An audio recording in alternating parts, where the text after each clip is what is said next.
Meus amigos e meus irmãos, boa tarde, boa noite. Estamos aqui para mais uma reflexão e a nossa reflexão de hoje é sobre a conversinha de Jesus com Nicodemos, né? Que gera muita esperança em uns, muita polêmica, mas não há motivo para a polêmica, não há motivo para a dúvida, não. Jesus estava mesmo pregando a Nicodemos um novo nascimento do alto, um nascimento espiritual, não é um nascimento somático. Vamos ver o que diz o Evangelho de João, capítulo 3. Vamos ver a partir do versículo 1. Havia entre os fariseus um homem chamado Nicodemos, um dos principais dos judeus. Este de noite foi ter com Jesus e lhe disse: Rabi, sabemos que é mestre vindo da parte de Deus, porque ninguém pode fazer estes sinais que tu fazes se Deus não estiver com ele, ou seja, se Deus não estiver contigo.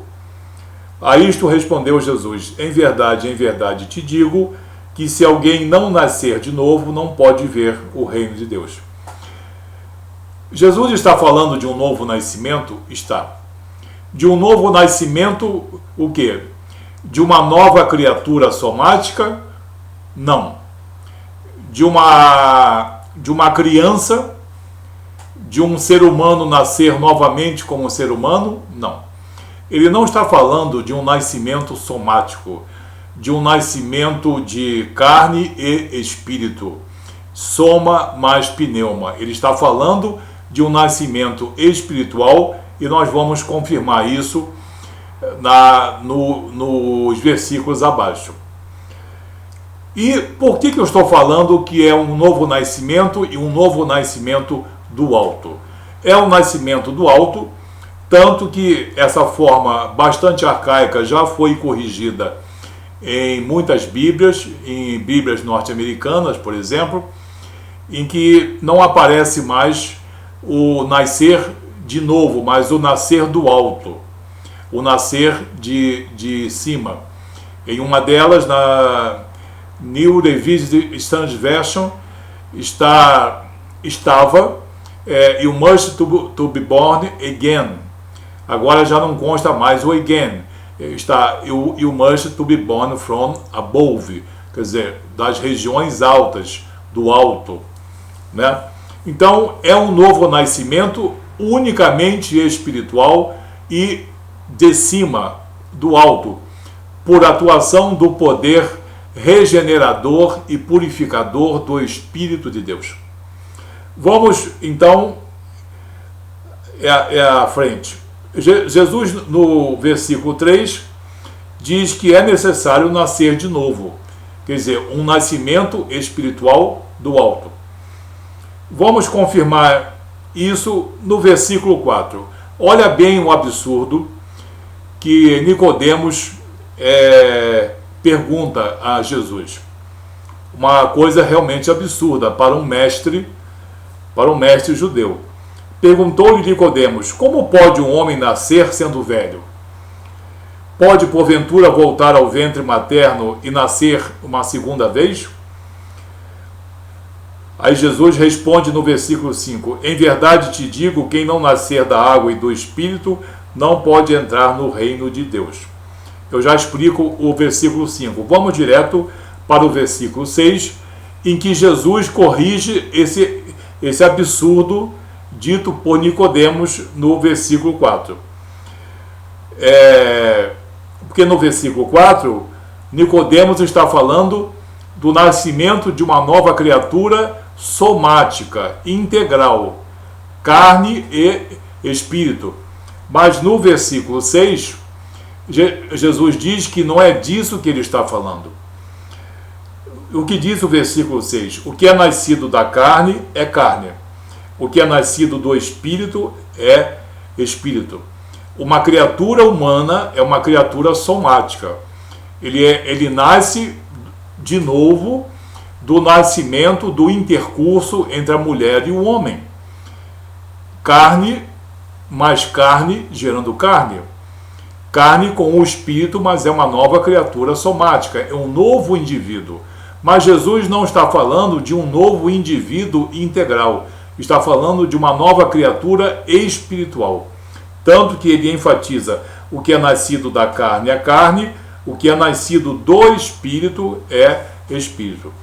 Então aquilo que Nicodemos entendeu como sendo uma sugestão do nascimento de uma nova criatura somática, Jesus corrige dizendo: não é disso que eu estou falando.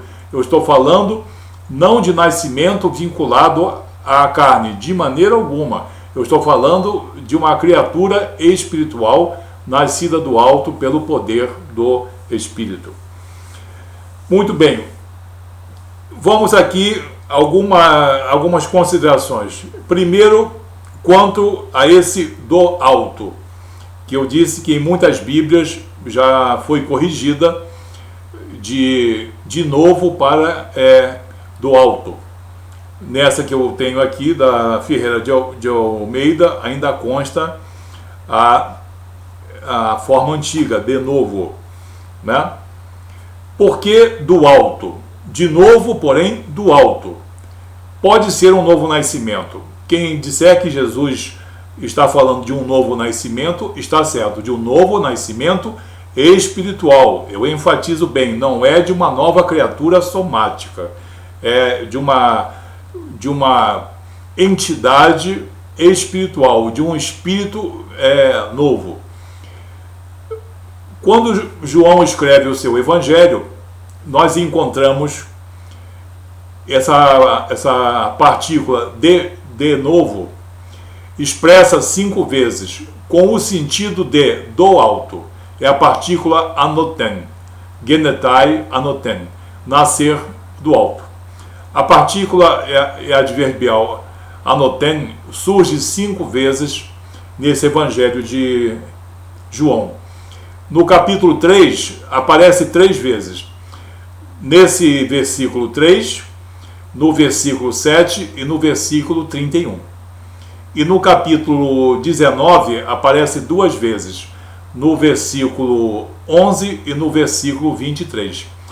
As 5 vezes com o sentido de cima, do alto, das regiões altas. Então nós temos a certeza aqui que as Bíblias que já fizeram a correção desse arcaicismo estão perfeitamente corretas. O que Jesus disse aqui vos é necessário nascer do alto. Porque Jesus disse no hebraico e João e escreveu em grego. Mas não há nenhuma incoerência no que João escreveu, porque nós vamos ver o porquê disso. Muito bem. Então, 5 vezes aparece a partícula anoten no sentido de cima, do alto, e não de novo. E por que nascer da água e do Espírito? Porque a água é um elemento purificador. Para os judeus tinha esse simbolismo, elemento de purificação. Tanto que os judeus praticavam os seus banhos de ablução, banhos de, digamos, purificação, não apenas antes das suas refeições, mas em certas ocasiões eles faziam esses banhos de ablução como purificação do seu corpo. Na verdade, limpava apenas a pele, mas não purificava espiritualmente coisa alguma. Mas eles faziam isso. Para o judeu, então, a água tinha esse poder purificador. E nas Escrituras, a água simboliza o poder do Espírito de Deus, o poder regenerador, o poder de limpar, o poder de fazer novas todas as coisas. Jesus fala aqui, nascer da água e do Espírito. Não, nascer da água e do Espírito. Ele pode estar se referindo, por exemplo, aqui a uma passagem do profeta Ezequiel, como a que está no capítulo 36, versículo 25, em que Deus se mostra como sendo uma água purificadora. Aspergirei água pura sobre vós, ou então borrifarei água pura sobre vós, e sereis purificados. Vos darei um coração de carne, um espírito novo, e porei dentro de vós o meu espírito. Né? Ou pode estar utilizando, por exemplo, Jeremias, capítulo 2, versículo 13, em que Deus se mostra como a fonte de águas vivas. E no texto de Jeremias, Deus diz: o meu povo cometeu contra mim duas grandes maldades. Abandonou-me a fonte de águas vivas e cavou para si cisternas rotas que não retêm a água. Então, a água aí tem o mesmo sentido do espírito purificador. O apóstolo Paulo, em Tito 3, 5, 6, ele fala do lavar da regeneração e a renovação pelo Espírito Santo. Ele fala: não pelas obras de justiça que houvéssemos praticado, mas pela sua misericórdia ele nos salvou, pelo lavar da regeneração e pelo poder regenerador do Espírito Santo de Deus. Então, nenhum mistério aí essa água. Por favor, não é água de batismo nas águas, não tem nada a ver com líquido amniótico, não tem nada a ver com essas coisas. É a água simbolizando o poder purificador do Espírito. Espírito com E maiúsculo, o Espírito de Deus. Ok?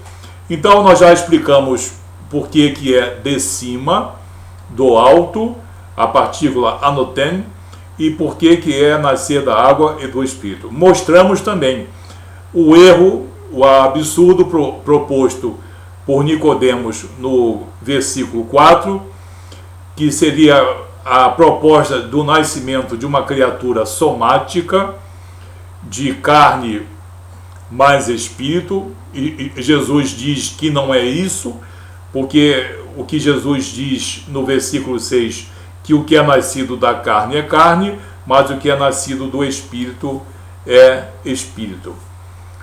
Então, nós temos aqui Jesus falando realmente de um novo nascimento do alto, do nascimento de uma nova criatura. Como eu um dia também não conhecia o Evangelho, nunca tinha aberto uma Bíblia, e num belo domingo de manhã cedo, abençoado, acompanhando a que seria minha esposa, eu fui a um culto, domingo de manhã cedo, ali ouvindo a palavra de Deus, eu caí numa profunda contrição do meu espírito. E muito emocionado, eu chorei o culto todo, com aquela palavra maravilhosa. Eu molhei uma camisa toda. Eu estava de camisa branca, como essa aqui. Eu uso muito camisa branca, todo mundo sabe disso. Aí ficou molhadinha, molhada de cima a baixo. Chama isso epífora. É um lacrimejamento excessivo. Não é apenas chorar, não. Ninguém consegue chorar. É uma manifestação do Espírito em nós. É uma manifestação do Espírito Santo. Eu passei por isso. Eu sei o que eu senti. Eu vi todo o meu passado ser jogado fora e vislumbrei um novo caminhar. Entendendo a obra redentora de Jesus pela palavra. Por isso, a palavra de Deus, junto com o Espírito, junto com Jesus, são indissociáveis. Muito bem, nós vemos que esse evangelho de João foi escrito pelo evangelista João, pelo apóstolo João, pelo discípulo dileto de Jesus. e ele conhecia bem a doutrina cristã, conhecia bem. Então, ele não poderia colocar aqui, no capítulo 3, versículo 3, nenhuma doutrina que não fosse cristã. Por quê? Ele era cristão. E vamos ver de que ele fala. Porque se ele estivesse colocando aqui, como muitas pessoas desejam, o pressuposto de vidas sucessivas, o pressuposto reencarnatório, ele estaria colocando uma coisa completamente inconsequente e antitética. João escreveu esse evangelho, em outras partes, há outras menções importantes, mas ele escreveu 3 epístolas. E na primeira epístola, que tem 5 capítulos, em 4 capítulos ele fala da doutrina de salvação em Cristo Jesus.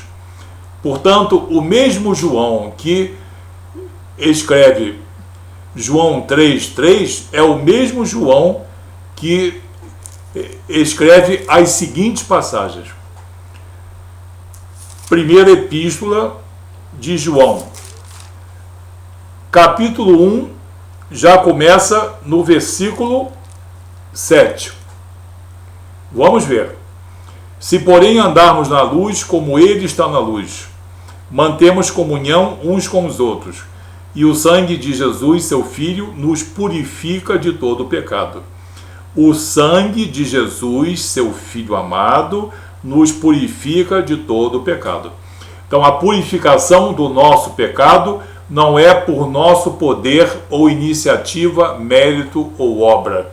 A purificação de nosso pecado é pelo sangue remidor de nosso Senhor Jesus Cristo, que faz uma verdadeira catarse no nosso espírito, o chamado catariço, é uma limpeza. Por isso, o nascer da água e do Espírito. No capítulo 2, versículo 2, olha bem o que ele diz. E ele, Jesus, é a propiciação, o holocausto. Ele é a propiciação pelos nossos pecados, e não somente pelos nossos próprios, mas ainda pelos do mundo inteiro. Entendeu? Esse é um verdadeiro apóstolo, um evangelista cristão, um discípulo de Jesus.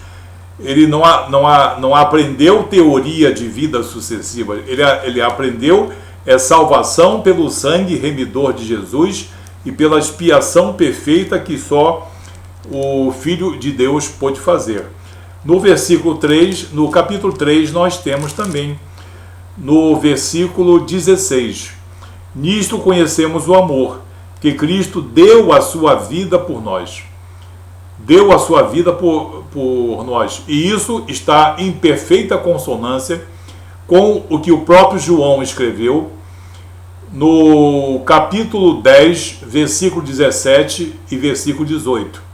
Quando Jesus diz: o Pai me ama porque eu dou a minha vida e volto a tomá-la. Ninguém a tira de mim. Eu espontaneamente a dou, posso entregá-la como posso reavê-la, morte e ressurreição. Nisso conhecemos o amor, que Cristo deu a sua vida por nós e devemos dar a nossa vida pelos nossos irmãos.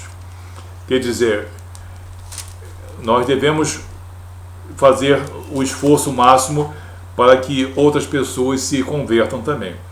E no capítulo 4, no versículo 10, ele diz: nisto consiste o amor, não em que nós tenhamos amado a Deus, não nenhum amor que tenha partido de nosso coração ou de nosso espírito, mas que ele nos amou e enviou o seu Filho como propiciação pelos nossos pecados.